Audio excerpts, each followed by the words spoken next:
Love bombing கேட்கவே செம்மையாக இருக்குல்ல.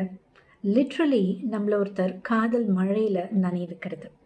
ஓவர்வெல்மிங்காக ரெசிஸ்டே பண்ண முடியாது. அவங்கள தவிர வேறு யாரை பற்றியுமே நினைக்கவே தோணாது. அந்த அளவுக்கு டோட்டலி நம்மளை கன்சியூம் பண்ணுற மாதிரியான ஒரு லவ்.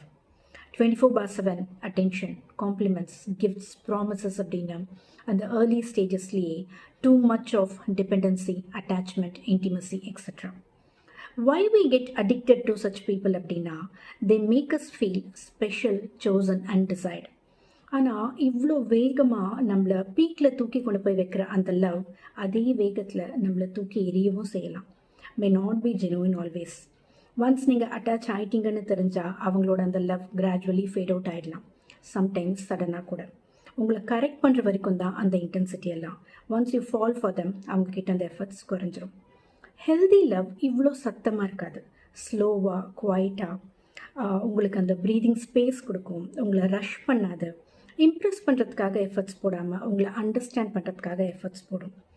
உங்களை ஹையாக ஃபீல் பண்ண வைக்கிறது லவ் பாம்பிங். உங்களை ஹோம் போல் ஃபீல் பண்ண வைக்கிறது healthy love. Love bombing is based on imagination and fantasy. ஆனால் healthy love is based on reality. I need you right here அப்படின்னு சொன்னால் அது லவ் பாம்பிங்.